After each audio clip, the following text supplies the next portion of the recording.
Any advice for aspiring artists in music? Stop asking artists for advice. That sounds mean as shit. But I will tell you, anytime an artist or a producer gets into the game, that door closes.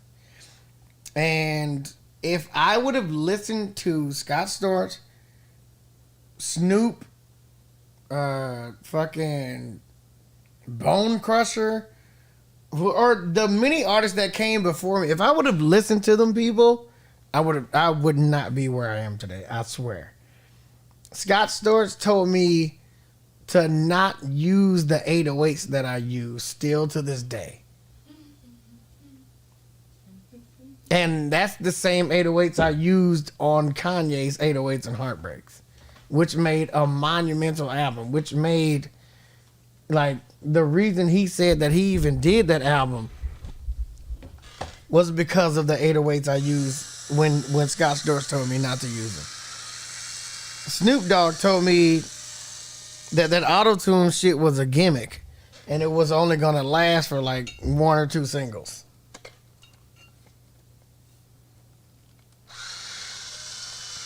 Stop asking people for fucking... Do what you like, bro. That's my advice. Stop asking people for advice and do what you like. If you like it, it's good.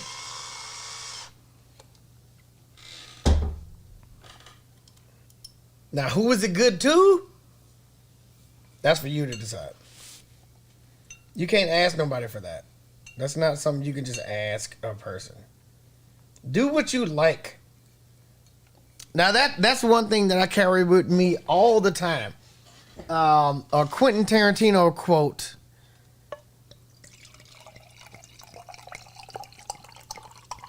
Somebody asked Quentin Tarantino, who the fuck do you make movies for? I don't know if you've seen a fucking Quentin Tarantino movie before, but I also have that same fucking question. Who the fuck are you making movies for, my nigga? Like, what kind of fans are you making these movies for? Quentin Tarantino said, I don't make my movies for anybody. I make my movies for myself. And I pray to God, for the studio's sake, that somebody out there is as crazy as me and they like the same shit as me.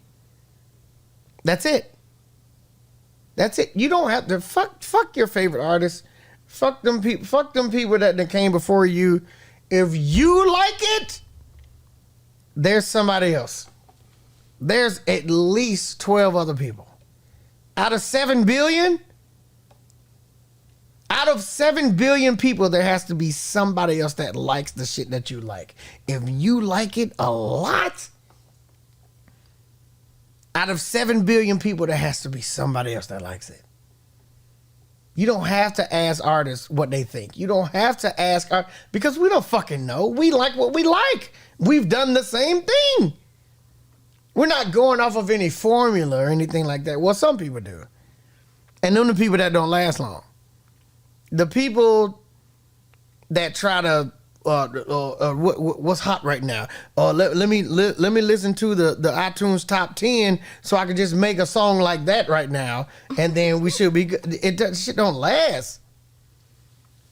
The shit lasts when you do what you like, and then I always tell people I don't know what a hit is. I have no idea what a hit is. I know when I make a song, what it makes me feel like. And there's a certain feeling that's always correlated with what people call a hit. When I made Buy You a Drink, I felt so proud of that fucking song.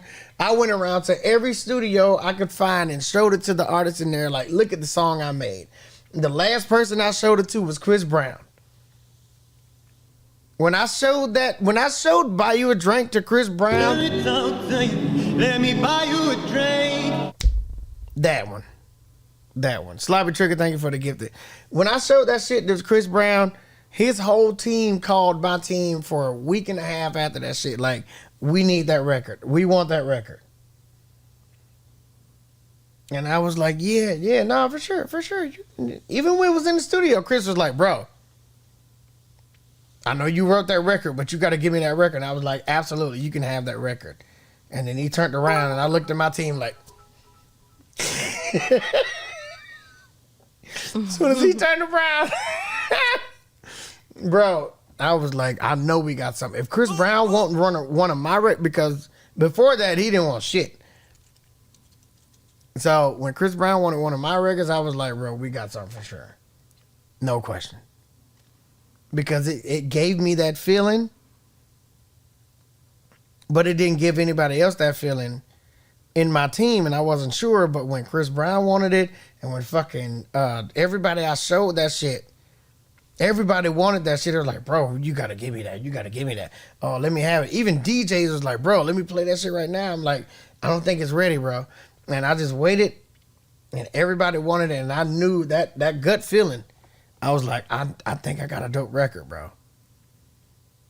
That's what you need. You don't need anybody else's affirmations. You don't need anybody else's confirmations. You don't need anybody else's fucking approval. If you like the shit, there's got to be somebody else in this world that like the shit that you like. There's no way that unless you're a fucking serial killer or some shit. I mean, but also there's other serial killers. So, maybe have a meetup or some shit. I don't know. Like on Dexter. Yeah, like on Dexter.